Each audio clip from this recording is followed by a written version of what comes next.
Buen día a toda la audiencia. Espero que se encuentren bien. Mi nombre es María Soledad Bruera, soy de la ciudad de Arroyito.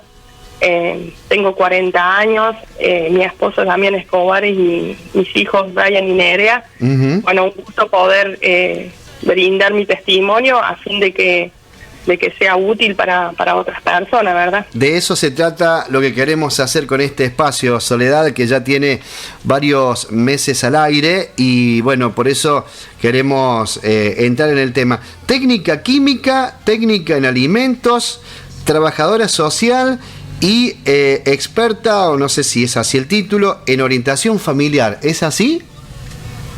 Sí, técnica química, técnica en técnica superior en industria alimentaria, técnica en orientación familiar y estoy estudiando trabajo social. Ajá. Me imagino que esto último tiene que ver con tu historia de vida, ¿verdad? Sí, las dos primeras carreras son, digamos, para mi salida laboral en sí. Me gusta mucho todo lo que es laboratorio. Hace muchísimos años que trabajo en un laboratorio, hace 20 años, de aquí de la empresa de Arroyito. Sí. Y lo otro es más resiliencia. Siempre me gustó superar las situaciones, pero con herramientas. Entonces me fui abocando. Me gusta leer mucho, entonces la lectura me llevó a hacer cursos y después de cursos a hacer más. Entonces hice la tecnicatura en orientación familiar y ahora estoy haciendo trabajo social. Mira vos, qué bueno. Bueno, ¿cuál es tu testimonio? Todo se remonta a tu adolescencia, ¿verdad, Sole? Sí, yo tenía 15 años. Yo trabajaba en el taller de mi papá. Mi papá era electricista del automotor y tenía su taller en la casa de mi abuela. Mi abuela tenía muchos cítricos, entonces, si bien uno era adolescente, teníamos esas cosas de chico todavía, hacer travesuras. Sí. Entonces me había puesto a comerle las naranjas a mi abuela. Siempre recuerdo que fue un exceso porque me comí bastantes, como 7 más o menos. Y bueno, después, pasado cierto tiempo, tuve una indigestión bárbara donde, me llevaron al sanatorio, justamente para regular los gases y todo lo que se me había producido en el estómago. Sí. Y así nos encontramos con que tenía un tumor en el ovario derecho. Así que recuerdo haber ido con mi madre, ese doctor hizo la ecografía y el ecógrafo llamaba a otro doctor y ese doctor a otro doctor y así se había visto una alarma importante en ellos. Obviamente que a mí no me la transmitían, se la comentaban a mi mamá y a la semana ya estaba en un quirófano para sacar el tumor. Recuerdo que el ecógrafo era viejito, hace 25 años de esto, no tenían la tecnología que tienen ahora. Claro. Y ellos habían visto unas dimensiones totalmente diferentes a cuando me abrieron. Se encontraron con un tumor de 3,7 kilos que se había gestado en el ovario derecho, en la trompa de falopio, y se desplazó por encima de los órganos, pero no se adhirió. Entonces cuando lo trajeron, sacaron solamente el ovario y la trompa de falopio. Así que estuve como 7 días internada, con una travesura de comer naranjas, terminé después en un quirófano. Claro. Pero fue esas situaciones que Dios te pone para, exactamente. Si no hubiera totalmente asintomático, si uno no el mismo cuerpo en algún momento genera esa alarma y fue aquí donde gracias a Dios se pudo detectar. Bien, una vez que te intervenís quirúrgicamente, la biopsia da el peor de los diagnósticos, ¿no? Exactamente, es un teratoma inmaduro que tenía células de carcinoma y carcinoma, totalmente maligno, así que obviamente empezábamos otro camino diferente, que es la quimioterapia. Empecé en Córdoba, Las quimioterapias son sesiones donde te pasan medicamento y droga para justamente atacar la zona por si han quedado células malignas dando vuelta y evitarle metástasis. Las sesiones eran 3, vos ibas a internarte miércoles, jueves y viernes. En mi caso tenía que viajar los 3 días, iba, ponía la droga, volvía y así. Durante 6 meses, esto es un programa en ese momento. Así que comencé en Córdoba, fue una experiencia bastante dura, y después me derivaron a San Francisco por el tema de la obra social. La quimioterapia en sí creo que en ese momento, sé que ahora han estado mejorando mucho los tratamientos. Sí. Era muy duro, tenías que estar sentado y a medida que te van pasando los medicamentos vos empezás a sentir un montón de síntomas, de acuerdo al organismo también y de las defensas. Pero bueno, la primera fue bastante bien, la segunda también, pero ya con el tiempo el cuerpo, digamos, se va deteriorando con la droga porque es algo muy fuerte. No toleró más. Y bueno, llegó un momento que en la cuarta tenía tantos vómitos, tanto aturdimiento, tenía mucha sensación de falta de aire y ese tipo de cosas, así que el doctor decidió suspender las sesiones por un tiempo para retomar fuerzas y bueno, seguir después. Claro. Lo que hizo el doctor en esa espera fue hacer controles exhaustivos, o sea que todas las semanas tenía que ir a controlarme, hacerme chequeos de análisis de sangre, de tomografías computadas y demás, para ver si evolucionaba bien, a pesar de que no tenía las sesiones de quimio. Y bueno, gracias a Dios se suspendieron y nunca más tuve que regresar, digamos, a hacerme lo que me restaba, digamos. Claro. Pero sí tuve controles muy, muy exhaustivos. Es decir, comenzaron los indicadores a mejorar, diríamos, aprovechando justamente que se habían suspendido las sesiones. Cuando te vuelven a hacer los estudios, habías tenido una mejora considerable. Exactamente, entonces no fue necesario continuar con el tratamiento, gracias a Dios, y bueno, empezar de alguna forma a rehacer la vida, porque cuando uno tiene cáncer o quimio, yo siempre digo que se te para la vida porque no podés hacer deporte, no podés salir a lugares ruidosos, no podés salir a lugares por el tema de tus defensas, tenés que estar siempre cuidado en lugares que no haya mucho calor, mucho frío, comidas que no podés comer por el tema también de cuidar el estómago y demás. Y creo que lo más difícil de sobrellevar es la caída del cabello. Claro. Más en las mujeres, la caída del cabello, y más en una adolescencia. Eso, mira, discúlpame que yo te interrumpa, porque el relato realmente es conmovedor, porque tenías 15 años, ¿no? Con todo lo que significa ser adolescente, ¿no? Y encontrarse en una situación así, realmente fue, me imagino, extremadamente duro encontrarte que el pelo se caía, que no podías hacer absolutamente nada más que prestarle atención a tu enfermedad, no salir con tus compañeros, no tener ese contacto que cualquier persona o cualquier adolescente normal tiene en una etapa de las más lindas de la vida. Sí, incluso las mujeres por allí, las niñas son las que más esperan los 15 años como una etapa donde tenés la fiesta, empezás a hacer digamos salidas y demás. Es como que oficialmente comenzás a ser un poco mayor y empezás a tener cierta independencia. Claro. Bueno, en mi caso, gracias a Dios, fue bastante llevadero más allá de la situación. Por ejemplo, siempre tengo muy presente a los chicos de mi curso. Éramos 47 alumnos.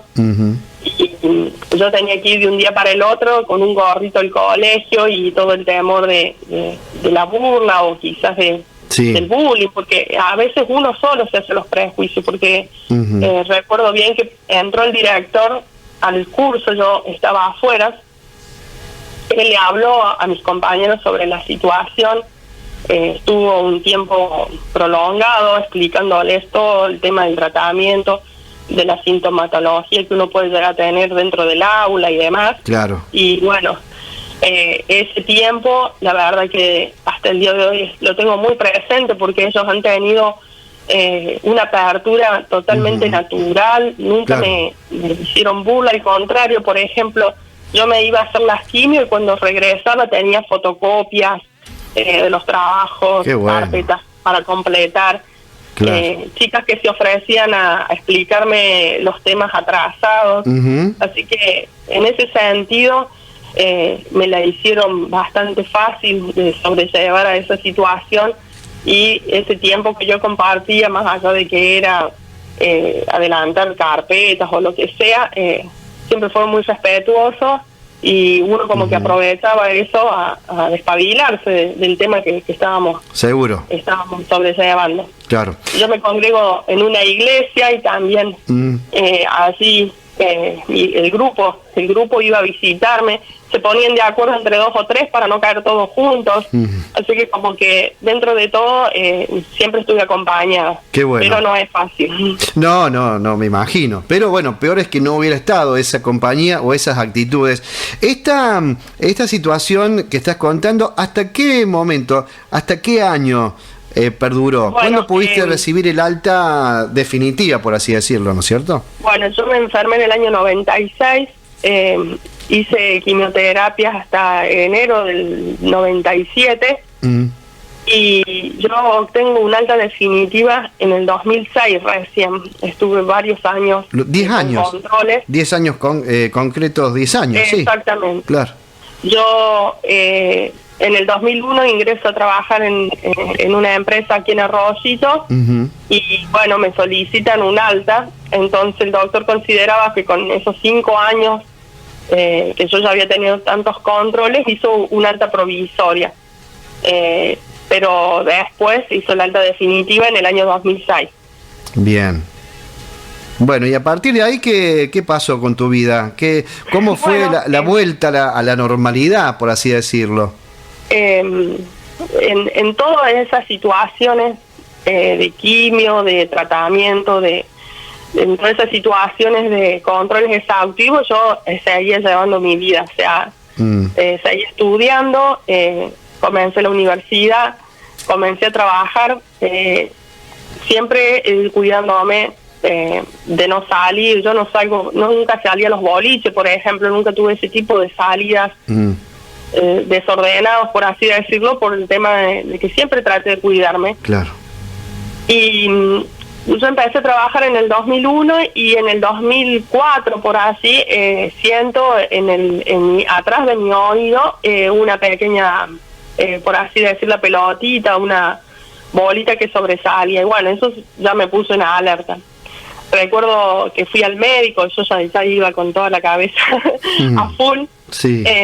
Pero bueno, gracias a Dios me extrajeron un pequeño tumor, un quiste sebáceo, pero no pasó a mayores más que eso, digamos. Bien. Después tuve lo normal que tienen algunas personas, apendicitis, que te tenés que operar de urgencia, algunas cuestiones endometriósicas, porque toda la zona ginecológica había quedado bastante sensible, pero bueno, la fui sobrellevando. En el año 2012 yo ya empiezo a querer tener mis hijos biológicos, por así decirlo, empezar a formar mi familia. Yo ya estaba casada, y bueno, empezamos a ver por qué no quedaba embarazada, empezamos a ir al doctor, me pedían estudios, estaba todo bien, y así comenzamos a ir de un médico al otro, todos ginecológicos, hasta que después viene un doctor y me dice: no, esto ya pasa a un médico de fertilidad, así que vas a tener que ir a otro médico de más alta complejidad y comenzar a hacerte otros tipos de estudios más complejos. Así que fue así que, uno va a Córdoba, que es el lugar de referencia, fui a unos sanatorios prestigiosos, y y comenzamos de nuevo todos los estudios, como que ya estaba cansado porque hace de los 15 años que venía haciendo estudios, llegó un momento que decimos, sí, por supuesto. ¿Hasta cuándo me va a pasar esto? Claro. Y bueno, fue así que como última instancia ya me pidieron una histerosalpingografía, que es un estudio donde te destapan las trompas de falopio con presión de aire, introducen una manguera que van regulando la presión y eso echa aire a la trompa para destapar en el caso que esté obstruida. Bueno, ese estudio para mí fue el peor de todos los estudios que me he hecho en mi vida. En cuanto a lo doloroso, ¿no? Doloroso, invasivo. Claro. Es como que ya dije, si esto ya no da, yo ya está. Ya no hago más nada, dije. Claro. Y bueno, fue bastante complejo. Me acuerdo que mi esposo me acompañó y después cuando te tenés que poner la bata y demás, hice el estudio. Tuvimos como 40 minutos ahí que me echaban presión. Después, cuando salgo, yo me acuerdo que le dije a mi esposo en el cambiador, mira, si esto no funciona, yo hasta acá llego, claro. Le digo. Sí. No doy más, le dije así. Busquemos otra alternativa. Y bueno, fue así que cuando fui a buscar los resultados, yo estaba bastante nerviosa, porque es como que pensaba que con toda la presión que habían hecho habían logrado destapar o que funcionara algo. Y cuando llego me dice el doctor, no, dice, la trompa está muy obstruida, no podés tener hijos, entonces tenés que optar o por una in vitro o por una adopción, no sé, el tipo de maternidad que vos quieras, me dice. Claro. Y me comienzan a ofrecer todos los tratamientos, te dan los precios, todo. Como que, bueno, yo estaba ahí mirándolo y él me hablaba de precios, de cuando quería comenzar, y como que yo decía, digo, espere, pero yo tengo que pensar, yo no lo tenía esto muy claro, procesado en mi cabeza. Bueno, así que me vine llorando de Córdoba, estuve como 5 días llorando en mi casa, viendo qué es lo que íbamos a hacer. Empecé a leer sobre la adopción y todo me parecía complejo. La adopción, me ponía a leer de las in vitro, todo me parecía complejo, y la in vitro decía es un tratamiento y es medicamento y es pincharte y esto. Claro. Y bueno, los dos caminos que eligiera iban a ser muy duros. En ese momento que yo estaba con ese tipo de decisiones, se enferma mi padre. Mi padre tenía una pierna ortopédica desde los 17 años porque tuvo un accidente en Arcor. Y bueno, después él se jubiló por invalidez y conoció a mi mamá y todo, y nosotros nos hemos criado con que él tenía una pierna menos. En ese momento esa pierna estaba muy deteriorada, así que se la cortaron más arriba. Bueno, todo eso a mí me desenchufó de mi tema y me aboqué a cuidarlo a él junto con mi familia, digamos. Sí. Y bueno, cuando todo parecía que estaba bien, que ya le habían amputado la pierna más arriba, que parecía que ya todo iba a volver a la normalidad, él enferma de leucemia. Otra vez el cáncer en mi familia. Otra vez. Entonces, bueno, no había muchas esperanzas porque la leucemia que él tuvo se le llama leucemia manto blanco, donde los glóbulos blancos comienzan a crecer de forma extraordinaria y come a los glóbulos rojos, entonces el cuerpo tiene más glóbulos blancos que rojos, claro. Entonces tiene infección por todos lados. Tenía infección en los pulmones, tenía infección en los riñones, tenía infección por todos lados y era día a día así verlo, que cada vez peor, que cada vez peor, que cada vez peor. Bueno, para mí fue como remontarme de nuevo los 15 años y todo, quizás esas cuestiones emocionales empezaron a resaltar de nuevo el cáncer, de nuevo ver a una persona morir así Y bueno, más allá de que a mí me había ido bien con el cáncer, es muy duro en la familia vivirlo. Es muy duro, es muy duro. Y bueno, mi papá termina falleciendo. A mí me hizo muy mal el fallecimiento de mi papá. Me lo tomé bastante mal. Creo que en esa situación empezó a socavar todas esas emociones que no estaban curadas por años, porque digamos, yo me hacía las quimios, hacía tratamiento, hacía esto, hacía lo otro, y yo dale para adelante. Sí. Nunca procesaba nada. Claro. Sí. Nunca procesaba, iba así, trabajaba, hacía esto, hacía lo otro, y iba.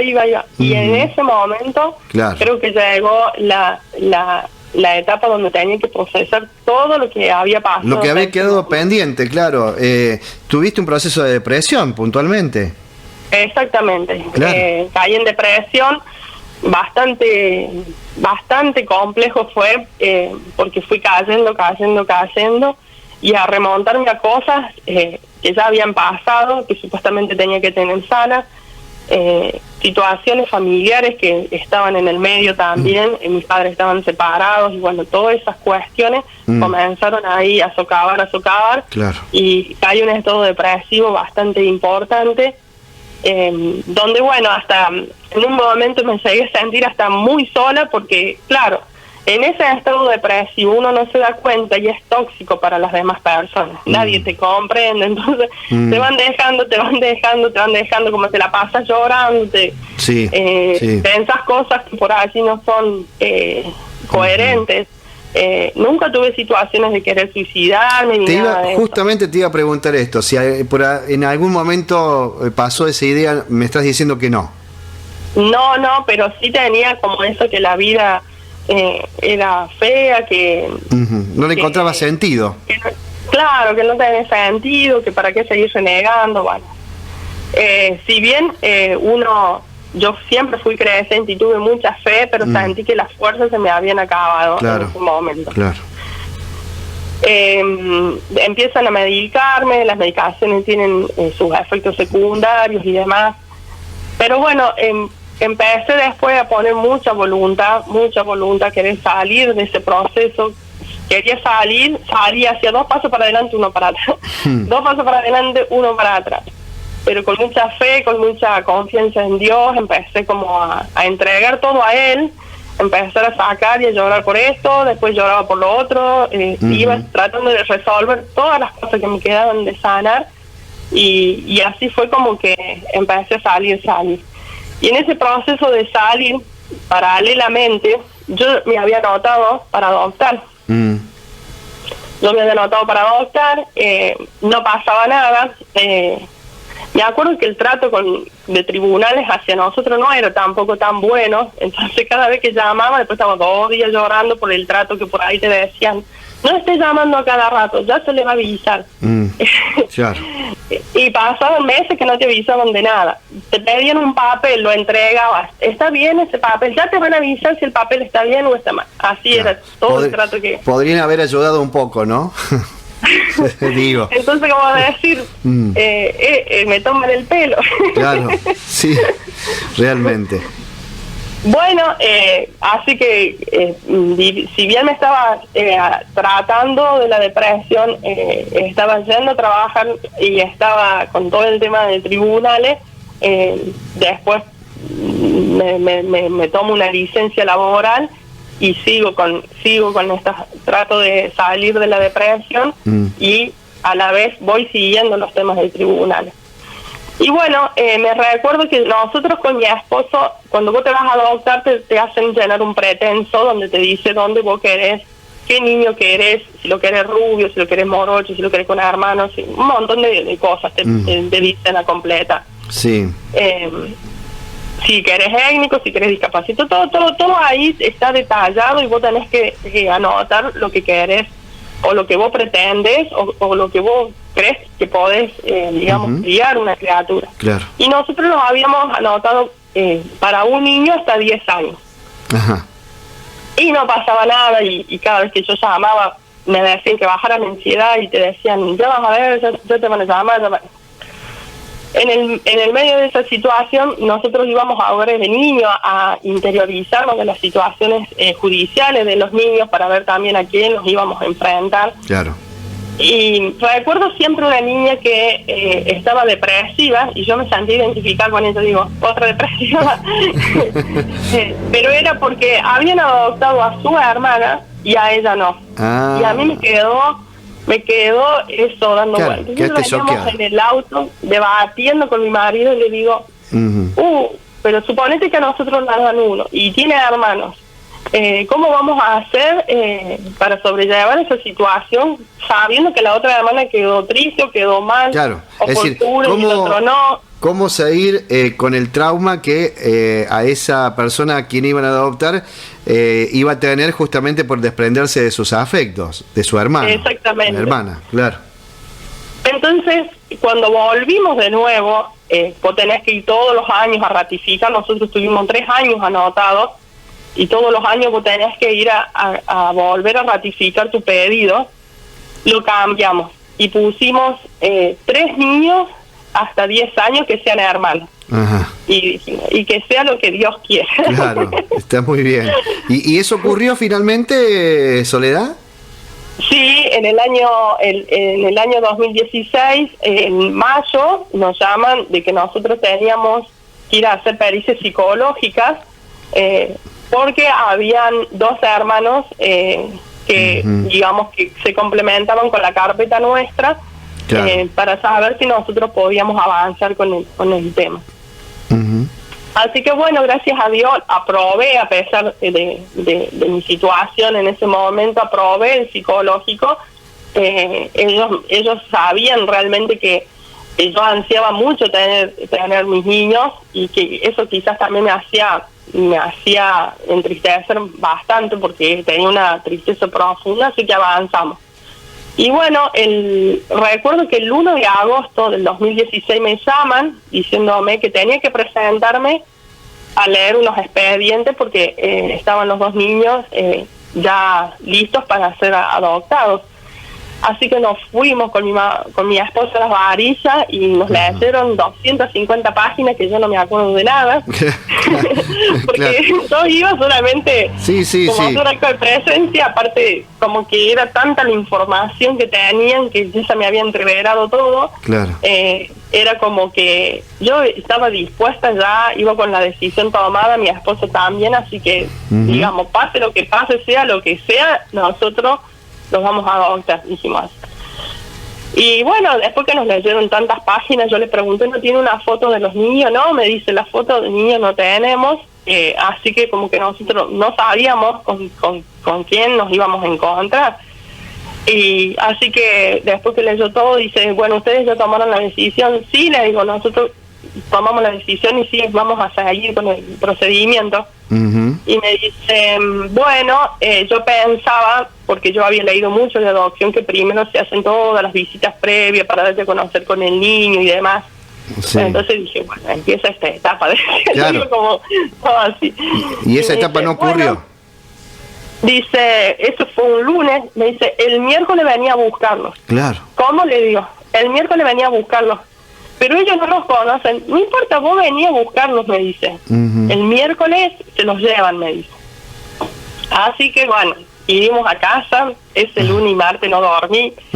Me limpié todo, acomodaba su dormitorio. Claro, había salido a comprar cosas. Se agrandaba, como que tenía una emoción tan grande. Se agrandaba la familia. ¿Cómo no estar con esa ansiedad y esa expectativa, no? Sí, aparte como que venía pidiéndole a Dios tanto tiempo y de pronto así de golpe, como que fue como muy sorpresivo, porque pensé que faltaban más etapas o que iba a pasar más tiempo. Claro. Así que bueno, el 3 de agosto nos fuimos a las varillas y primero me presentan a la nena, que cuando yo la vi es muy, muy parecida a mí, Pero mira vos. Me mostró con su sonrisa, sus paletitas ahí, sus dientecitos grandes y una sonrisa hermosa. Y vino y se me sentó en la falda, yo le conté un cuento y jugábamos la cocinita y qué sé yo. Qué hermoso. Pero cuando quiero presentarme con mi hijo, que es varón, no. Estaba muy enojado. Muy enojado, estaba reacio a su nueva familia. Estaba muy áspero, así que como que tuvimos que remarlo un poquito, pero finalmente se vino. Es mayor, él tenía 11, mi nena tenía 8. Claro. Pero también es muy parecido a nosotros, también físicamente, así que bueno, gracias a Dios que concretamos eso. Soledad, y a partir de ahí, ¿qué onda, como dicen los chicos, qué onda con la depresión? Porque me estabas contando que estabas en pleno proceso de depresión. Claro. ¿Eso te permitió salir un poco de esa situación? Sí. Ni me acordaba después que estaba... Claro, me imagino. Ni me acordaba que estaba depresiva porque qué bueno. Dejé de tomar la medicación porque como los mismos chicos que teníamos que ir a la plaza, que íbamos acá, que iban a natación, que los llevaba al fono, que los llevaba al nutricionista, que los llevaba acá, que los llevaba allá, no tenía ni tiempo ni para mí. Y claro, como que la mente empezó a ocuparse en otra cosa, y estos chicos, en definitiva tus hijos, llegaron a sanarte. Exactamente, fue Dios nos puso allí en el momento justo y oportuno, porque ellos también tienen 2 historias de vida también bastante duras, bastante complejas, y bueno, y es como que yo me había dispuesto a ayudarles a ellos. Y bueno, después uno va con el tiempo madurando emocionalmente, madurando espiritualmente, madurando como persona. Claro. Y te vas dando cuenta que las cosas pasan porque tienen que pasar. Por algo suceden. Yo quiero avanzar un poquito más, porque hasta ahí, bueno, la cosa es como que se volvió en tu vida, ¿no? Se volvió a acomodar, brindándole cariño y amor a estos 2 niños que adoptaste, o que adoptaron junto a tu esposo. Pero la historia continúa, ¿no? Y la historia es reciente, en este año. ¿Qué pasó en 2021?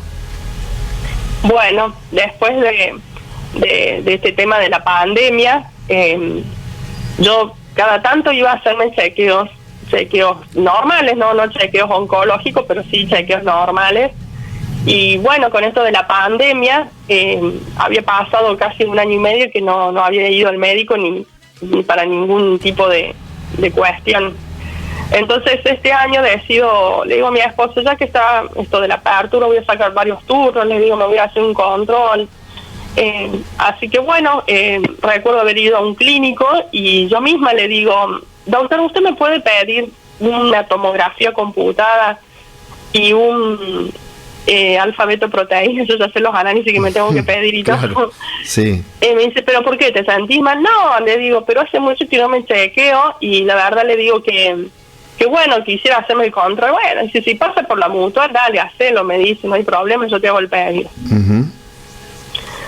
Muy confiados nosotros, fui y me hice los análisis de sangre, demás, qué sé yo, y cuando voy a retirar el estudio de la tomografía, decía que había un quiste de 6,5 centímetros en el ovario izquierdo, y bueno, con una apariencia bastante dudosa y demás, y como que yo dije, opa, ¿qué pasó acá de nuevo? Volvemos lo mismo, dijimos. Claro. Bueno, digamos, estoy como en una etapa también como que ya pasé varias cosas, entonces voy por mí misma, no ando dando muchas vueltas. Fui directamente a la ginecóloga y le dije, ¿me puede pedir una resonancia? Yo le voy diciendo a ella. Claro, seguro, claro. Es que uno empieza a conocerse tanto que te transformas como en médico, ¿no? Sos justamente una persona que cumple esa función también, porque es así, ¿no? Nos conocemos tanto. Pero ¿y qué pasó? Contarle a la audiencia qué pasó. Comenzamos a hacer estudios de alta complejidad. Me hicieron los análisis tumorales y bueno, y ahí se detecta el CA-125, cáncer de ovario en el ovario izquierdo. Así que bueno, recuerdo que yo tenía el auto estacionado a 1 cuadra, yo voy y retiro los análisis tumorales y los empiezo a abrir, ya desde la vereda empiezo a leer. Me imagino. Y cuando empiezo a ver el tumoral alto dije, pero ¿qué pasó acá? O sea, empezar de nuevo, decía yo. Claro. Me subí al auto y lo llamé a mi esposo y le dije, Damián, le digo, el tumoral me dio mal. ¿Cómo? Me dice, como Claro. que no lo podíamos creer, o sea, Sí, sí. era evidente que en algún momento iba a pasar, pero como que nosotros estábamos tan bien que decíamos, no puede pasar ahora. Ujú. Sí, sí, claro. Bueno, comenzamos una serie de estudios, y más estudios, y más estudios.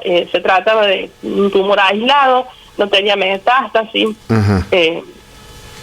Traté de conservar la calma, de no generarme en mí mucho ruido, de pensar tanto y demás.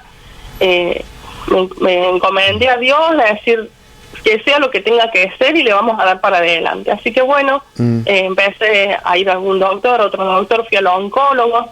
Él más o menos me dijo lo que había que hacer. Dice, vamos a tener que sacar el tumor, sacar el ovario donde está alojado, pero también vamos a sacar el útero, porque ya se nota que hay una predisposición. Claro, claro. Entonces dice, vamos a sacarlo, cosa de que ya nos olvidemos de este tema de los tumores en la zona ginecológica.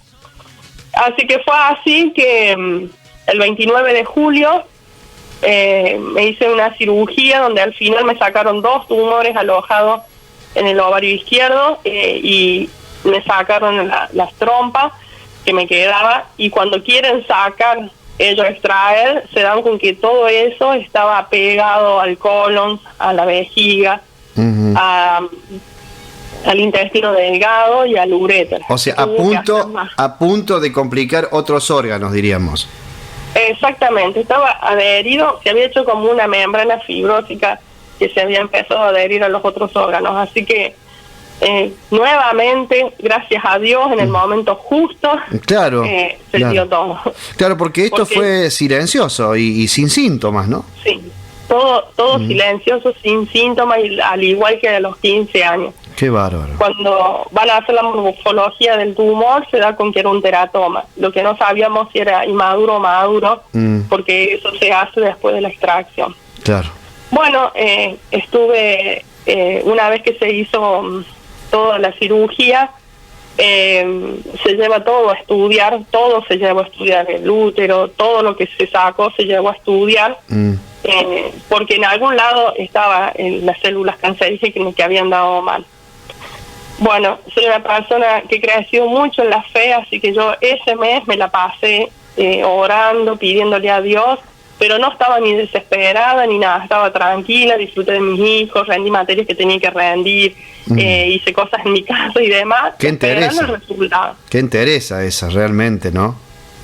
Sí, porque estaba entregada a que sea lo que Dios tenga que hacer, y yo dije, si ya lo pasé en una circunstancia donde la medicina estaba un poco atrasada, Claro. en este momento, Claro. estamos como muy avanzados, dije, Sí, sí, sí. no me voy a desesperar. Claro, Incluso es decir, también, más allá de la fe, de lo espiritual, de esto de ponerse en manos de Dios, también confiabas mucho en la ciencia, ¿no? En la medicina, que es cierto, ha avanzado Sí. mucho con relación a lo que te ocurrió cuando tenías 15 años.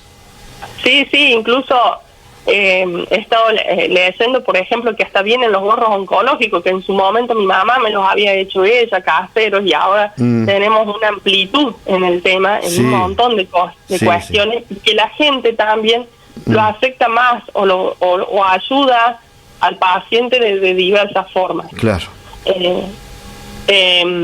Bueno, la cuestión es que yo me hacía atender con una psico-oncóloga en este tiempo, que al final me decía que tenía tan alto el umbral del dolor que me veía bien, ¿no? O sea, estás preparada para lo que sea, o sea, Ujú.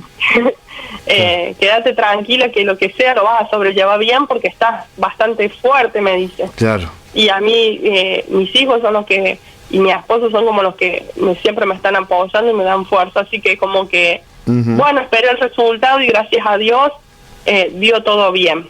Dio Bien. todo bien. No Si hizo bien estaba falta. todo enfermo, estaba Sí. todo enfermo, complicado, había muchos quistes, muchos pólipos, estaban las partes estaban muy enfermas, llegamos muy a tiempo. Muy a tiempo. Muy a tiempo. Claro. Y entonces digamos que se estaba gestando, pero no se había generado en 100% la enfermedad. Claro, en este caso no hizo falta el tratamiento, diríamos, como cuando tenías 15, no hizo falta quimio, diríamos, ¿no? No, porque con la cirugía fue como que allí se extrajo todo. Exacto. Qué bárbaro, realmente un testimonio que nos conmueve, Soledad. Quería trasladarte brevemente a dos últimos puntos, porque bueno, uno siguió antes de la entrevista tu experiencia como para poder sacarle el mayor jugo a lo que estás contando, y sé que has podido plasmar, o estás en eso me lo vas a decir, has podido plasmar toda tu experiencia de vida en un libro. ¿Lo estás escribiendo? ¿Ya está publicado? ¿En qué etapa está? Sí, en plena pandemia, antes de que me ocurriera lo de este año, sí. O sea que lo de este año no está plasmado en el libro, conté mi experiencia de vida viendo que había tanta gente asustada con la muerte y demás, sí, claro. y digamos, todo esto lo que trajo la pandemia a los hogares, muchos hogares están con problemas muy complejos. Dije, bueno, yo voy a tratar de ver la vida de otra forma, y comencé a escribir un libro que se llama Las esferas de nácar. Ahora está en una etapa lo están imprimiendo, ya lo terminé, ya se revisó, ya se hizo, digamos, todas las etapas, y se está imprimiendo. Básicamente, digamos, cuento situaciones de mi vida, pero no detallada en la morbosidad ni en la autovictimización, porque eso no me gusta. No lo aconsejo, de que cuando estemos en situaciones adversas estemos autovictimizándonos. Eso lo aprendí, porque a veces a eso te lleva la depresión, a la autocompasión, a la autovictimización. Sino cuento las personas o las cuestiones que me ayudaron a salir adelante en cada una de esas situaciones, como ser mis compañeros del colegio, estas situaciones de llegar al colegio y que estén en la fotocopia y que ellos me estén alentando. Eso está plasmado en el libro. Acciones como la de una señora que me supo regalar una revistita con un montón de historias de vida, y que yo esa revista la usaba en los momentos de hematología antes de entrar a la quimio. En las salas de espera las leía, y esas historias a mí me alentaban. Bueno, ese accionar de esa mujer al darme esa revista está detallado en el libro. Y un montón de cuestiones, cuando iban las visitas a mi casa, cuando llevaban donaciones a mi mamá, todas esas personas, esas acciones son las que detallo como... Es decir, los aspectos positivos de una problemática de salud traumática que te tocó vivir. Es decir, destacar sobre todo los buenos gestos que rodeaban a tu persona en aquel momento. Exactamente. Y las esferas de nácar son las perlas. Y son 50, hay 50 versículos bíblicos que a mí me fueron regalando en todas estas situaciones, diferentes amigos, personas, y que yo las fui anotando. Yo recuerdo mucho esta situación porque yo me había hecho un diario en su momento. Después, cuando tuve la depresión, lo tiré, pero porque escribía todo, supongamos lo que había hecho en el día, cuántas quimio tuve, qué malestar tuve. Bueno, tenía un diario. Yo por eso recuerdo mucho esa situación. Entonces, allí iba anotando todos los versículos, las cuestiones que me iban obsequiando. Entonces, ahora lo que hice fue desmembrarla y hacer mensajes de aliento y de fortaleza para las personas que estén pasando diversas situaciones. Qué bueno. Qué bueno. Y creo que ese testimonio que hemos escuchado en estos minutos, en estos largos minutos, sirve y mucho para recomendar, ¿no? Que hay que hacerse controles, más allá de que en el caso tuyo fue todo asintomático, pero bueno, Dios te puso en los momentos justos para poder tomar la iniciativa y hacerse esos chequeos, ¿no? Me parece que por ahí pasa el testimonio que estás dejándonos asentado, que hay que controlarse, definitivamente, ¿no? Sobre todo desde el aspecto ginecológico. Sí, más que todo hay cánceres de hombres y de mujeres, sí, pero los más silenciosos por lo general son los ginecológicos o el cáncer de mama. Ahora claro. estamos en octubre, Sí. recordando la concientización del cáncer de mama. Así es. Y es muy importante que nos hagamos los chequeos habituales o ginecológicos en el caso de las mujeres en el tiempo prudencial, porque estas cuestiones por lo general son silenciosas. Claro. No tenés síntomas, no tenés dolores, a menos que obviamente que sea algo muy crónico. Pero también quiero inspirar en la resiliencia, a que cada uno forje la capacidad de, digamos, de sobrellevar las diferentes situaciones.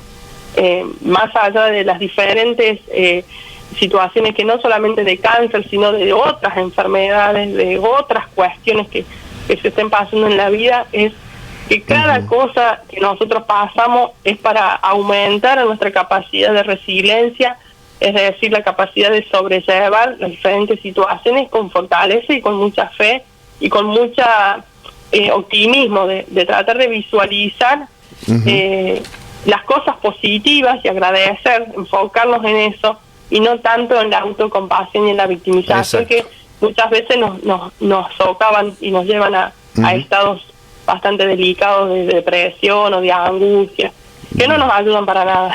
Que no nos Por supuesto. Soledad, es realmente hermoso ese mensaje final. Yo quiero agradecerte. Decirle a la audiencia que vos sos tía de Fausto, el niño con el que hablamos no hace mucho tiempo y que donó sus ahorros para una causa muy noble allí en Arroyito, que trascendió también, trascendió mucho. Tía de él, ¿verdad? Sí. Sí, Fausto es mi sobrino.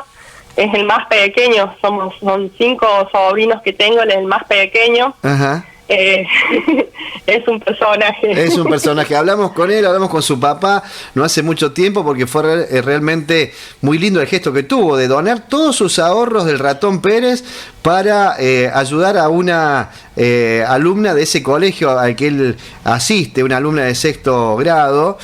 Fue una historia realmente muy linda, así que bueno, no es para menos que la tía también sea solidaria, porque entiendo que también tenés un ropero comunitario y que das asistencia solidaria a quienes lo necesitan allí en Arroyito, así que también por eso mis felicitaciones, Soledad. Sí, gracias a Dios.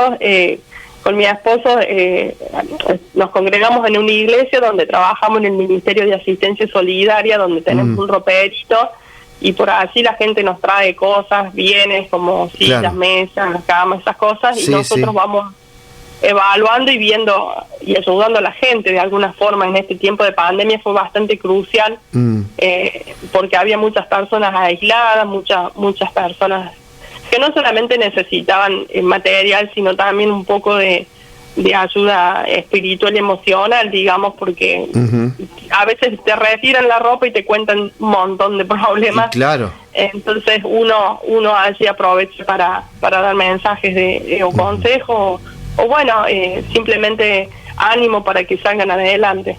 Bien.